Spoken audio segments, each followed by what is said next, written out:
My name is Sarah. I have a husband and a 1-year-old child.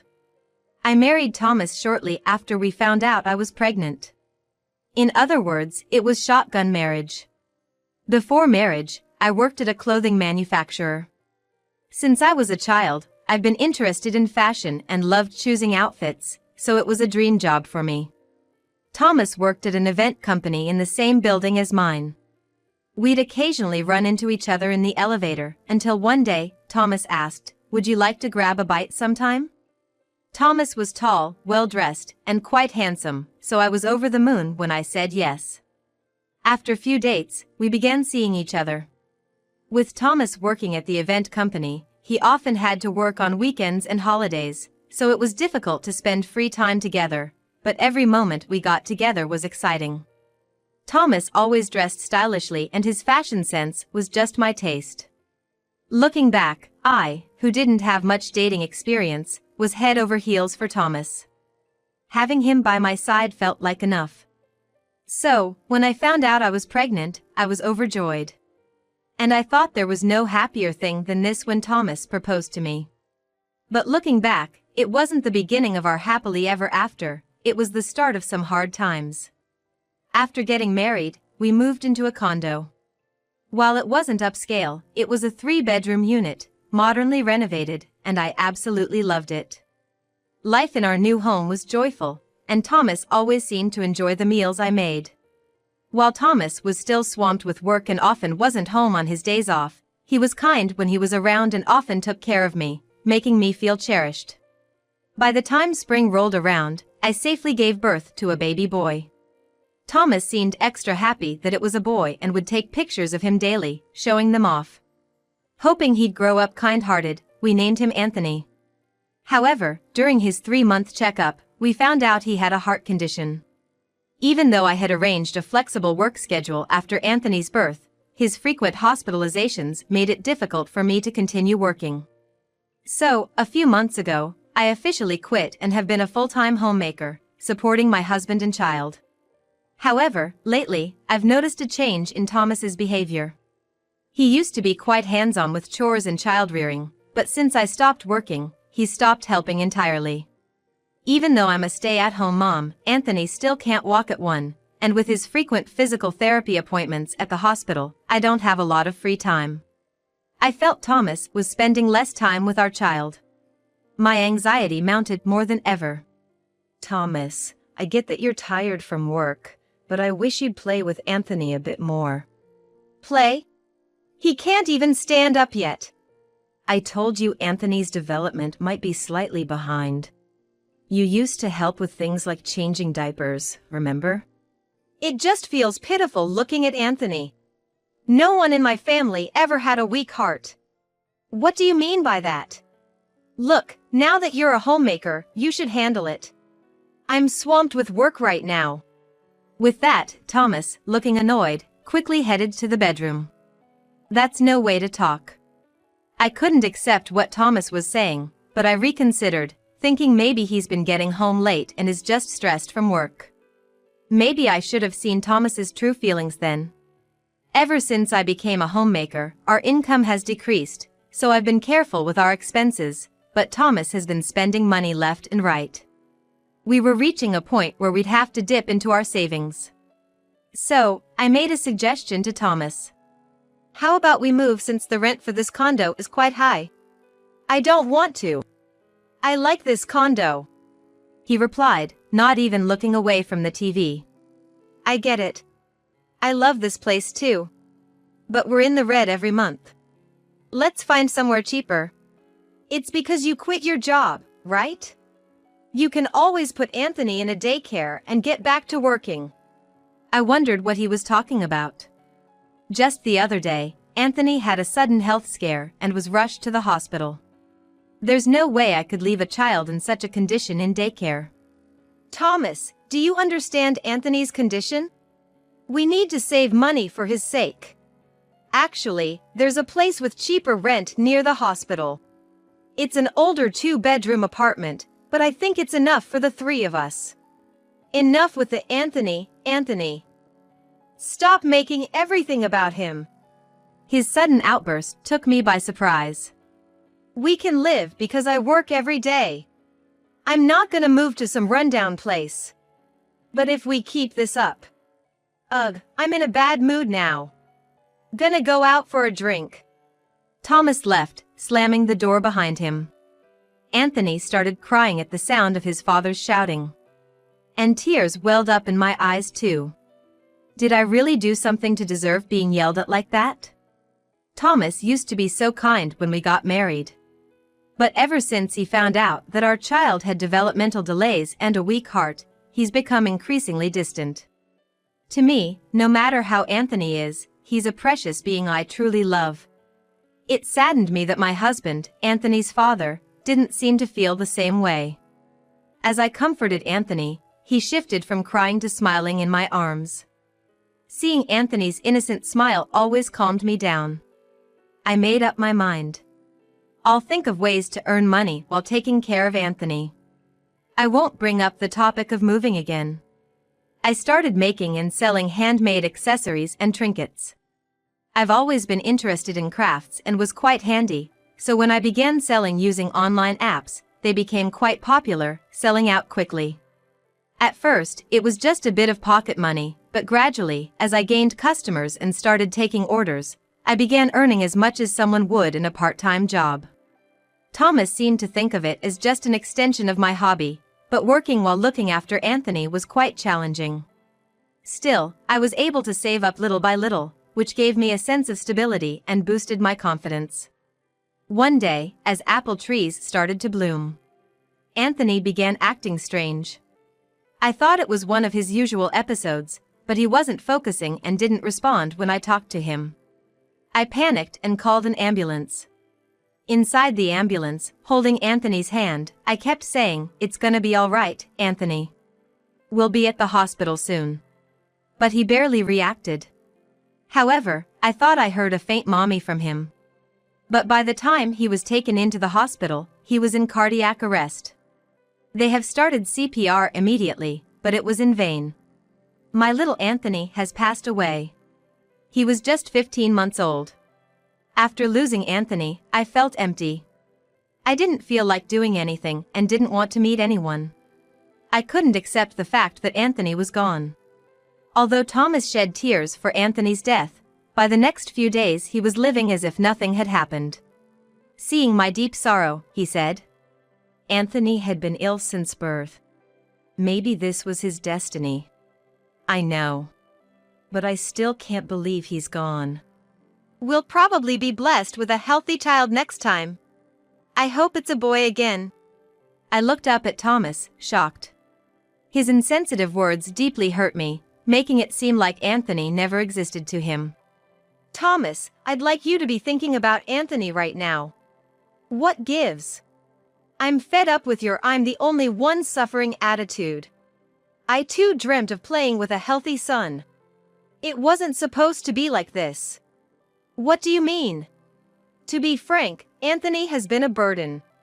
It might have been better this way rather than having that situation to last so many years on." I couldn't believe my ears. Was he really the kind of person who could say such cruel things so casually?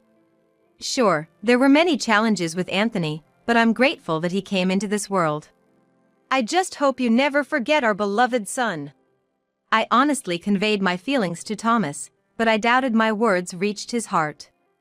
"I'm going to sleep now, talking more will just tire me out." And with that, Thomas quickly retired to our bedroom. After that, I often felt downcast, unable to keep my spirits up. I didn't feel like resuming the sale of my handmade crafts, just managing only the bare minimum house chores. Seeing me like this, Thomas became even more irritable. Gradually, he started coming home late, often dining out without informing me. I felt our marriage slowly cooling down. Even though I knew this couldn't continue, I couldn't bring myself to take any action. Eventually, Thomas started saying he was on business trips and began spending more nights out. "I've been assigned to events out of state," he'd say, but I had a bad feeling. And that hunch was spot on. One day, a woman named Jennifer visited our home. Thomas was at work that day. "Are you Thomas's wife?" Yes, and who might you be? I work at the same company as Thomas. Oh, a colleague then. Yes, and I'm also dating Thomas. I'll get straight to the point. I want you to break up with him. What? You've been neglecting Thomas, haven't you? I heard you hardly cook for him and there's no communication between the two of you. If you don't love him, I want you to leave him. Hold on a second. This is the first time I'm hearing about you two dating. It's not like I can just say oh, all right and agree to break up. Can you please leave for now? When he's about to be taken away, you suddenly become desperate, huh?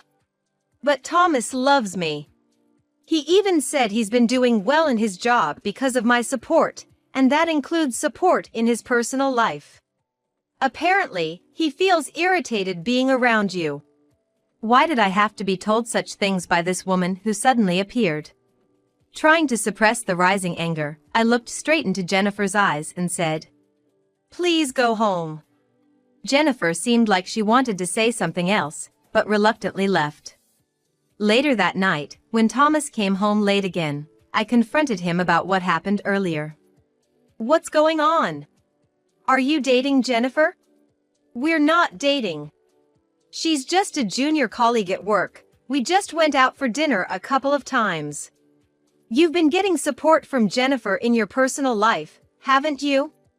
That's why you've been coming home late lately, isn't it? Quit nagging.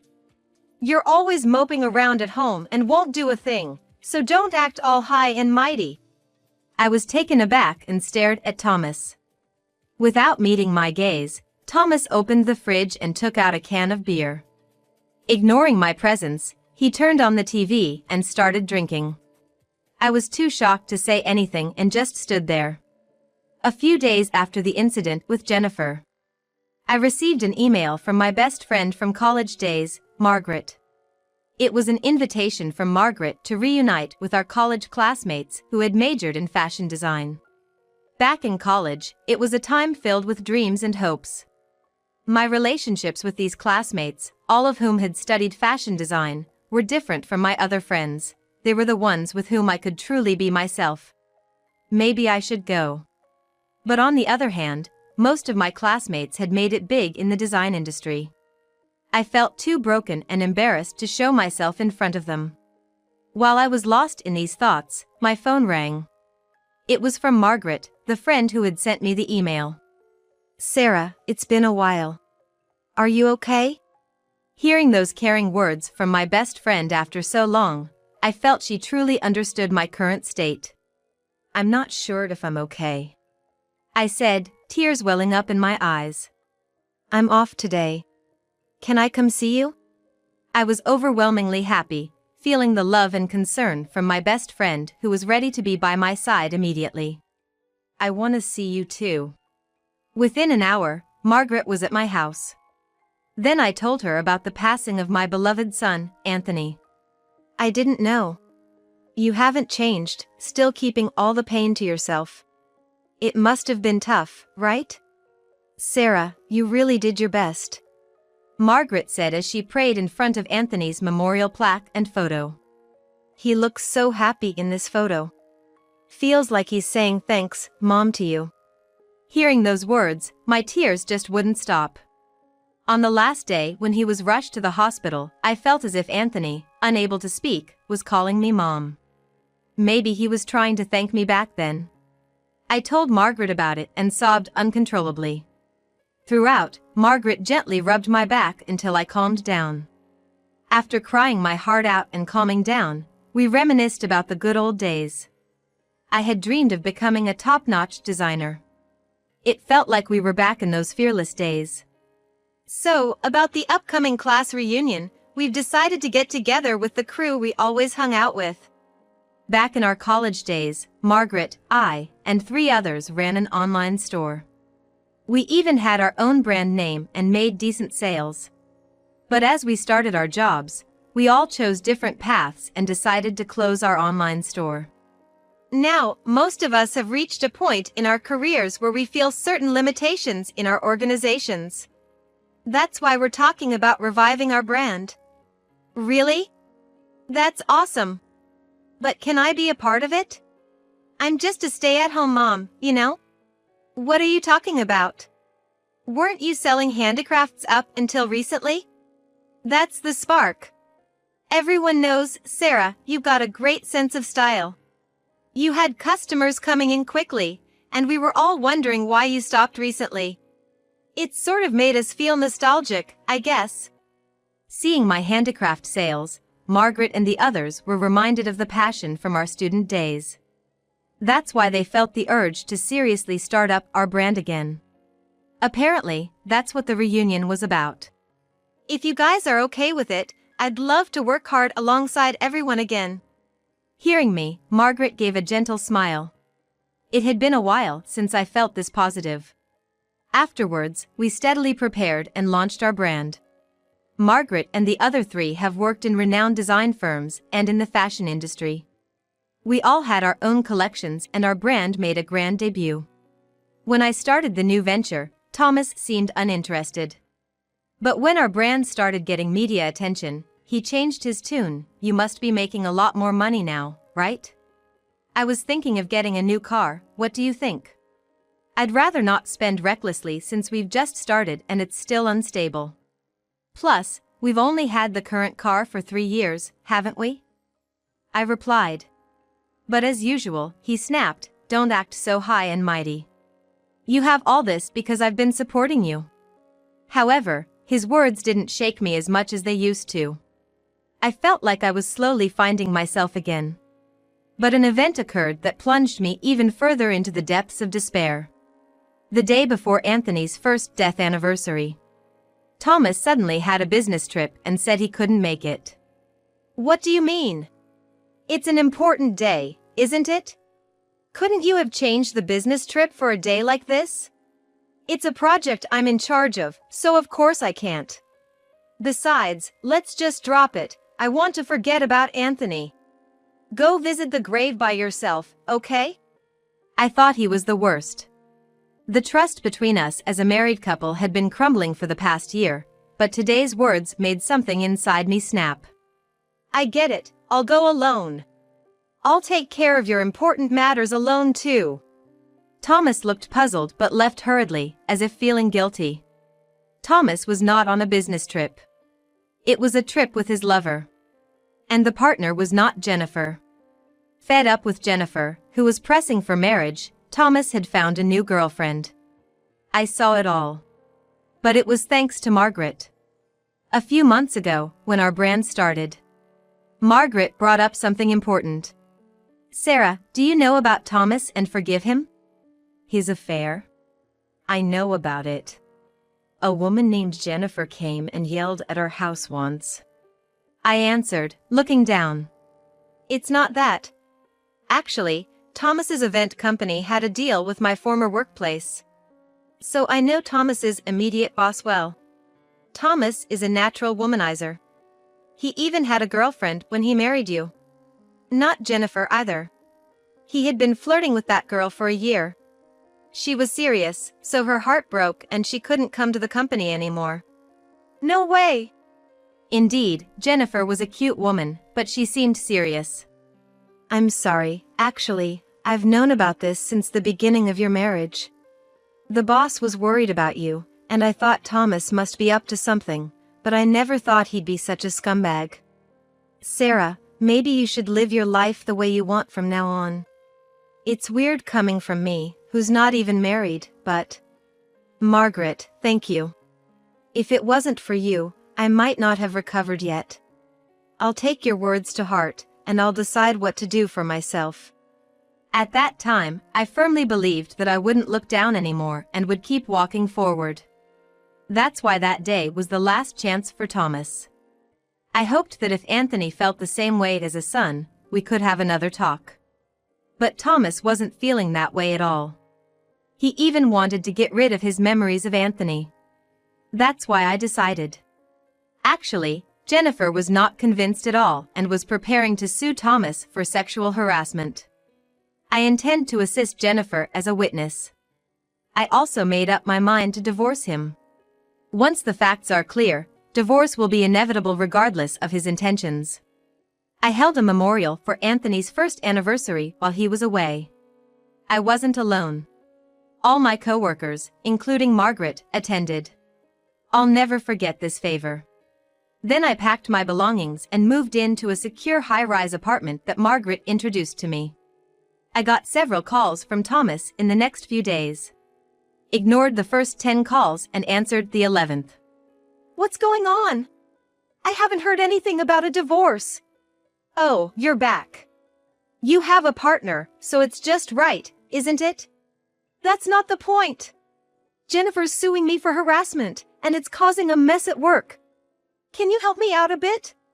I thought he was terrible to the very end. With no regrets, I said, sorry, but I'm gonna help Jennifer, not you. Do you realize how many women you've hurt? Probably not. I don't think we'll be speaking directly anymore. Goodbye. I could hear Thomas shouting on the other end, but without hesitation, I hung up. Later, with testimonies from my coworkers and I, Thomas had to pay Jennifer the compensation. It goes without saying that several women followed Jennifer and filed suits. Thomas had no choice but to resign from his job. Now, he's working at a convenience store and apparently paying off compensation to those women. Such is the fate of a man who selfishly hurt women.